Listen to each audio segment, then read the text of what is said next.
Time now to answer the big question. If voters say yes to this new WFISD bond package, what will it cost you? So let's break it down.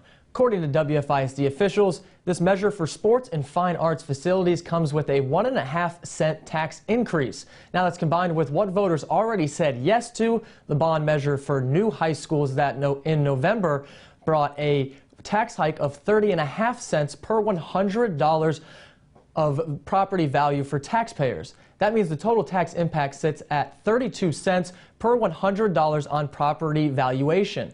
Taking it further, both bonds together would bring a $320 hike annually for a home valued at $100,000. And many believe that increase is too high, and those that oppose the bond have a clear and simple message they want to get out there. It's okay to say no. It's just more of the same. It's more debt. It's more taxes. Vote No advocate Ed Stein has seen it all before.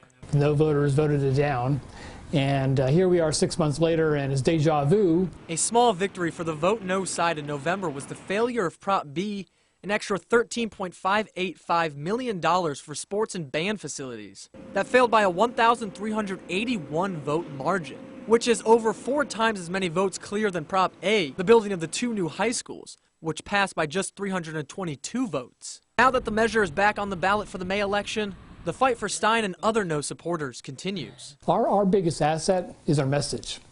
We have a selling message, and that is debt and taxes. It's a message they know resonates with many in the community they've gone out and spoken with. We've knocked on thousands of doors, talked to hundreds if not thousands of people who are homeowners, even small businesses, and they understand this is more debt, and this is higher taxes. For Stein, he believes continuing to raise the tax impact about an additional $11.25 annually on a $100,000 home will have negative impacts on everyone in Wichita Falls moving forward. That's considering Wichita County's tax rate on that same $100,000 home is 1.94%, with Smith County, anchored by Tyler, who no voters compare us to based on population, sits at 1.37%. According to calculations on the financial tech company Smart Assets website. They struggle with their finances. They hold 2 jobs. They've got kids. They want to do things that are fun to do, but at the same time they've got to put food on the table. They've got to put clothes on their kids. They got to keep a roof over their heads. And population growth is another glaring issue for Vote No advocates, with Wichita Falls not seeing much growth in the last 20 years, still with around 105,000 people. Compared again to Tyler, whose population is around 107,000, and has seen their population grow over 25,000 in that same time frame. Stein emphasizes no voters aren't against WFISD or new facilities, they're just concerned citizens. You know, we all want good schools, and we all want good things for our city, but this $13.5 million bond is a good example of an expenditure that could have been done privately. And that's a main counterpoint.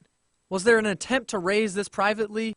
Or is there someone currently in WFISD that could head up the project? Take somebody on your staff and train them how to contact donors and how to ask for money, and I bet you could raise this thing privately.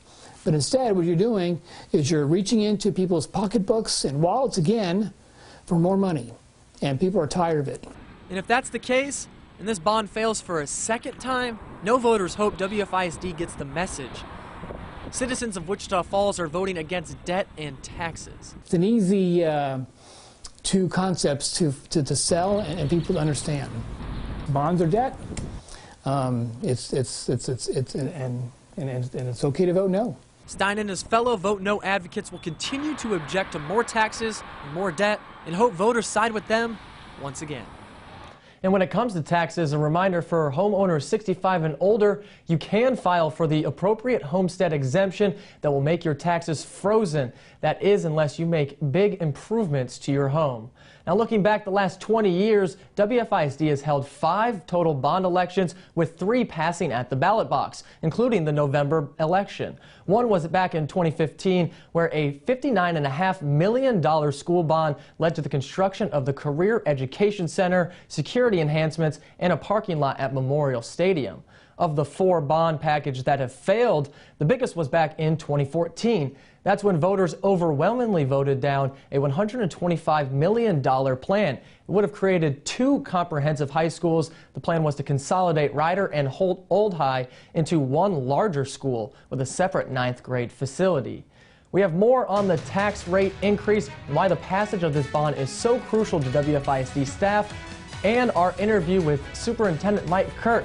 Stay with us here on Get Schooled WFISD Bond. We'll be right back.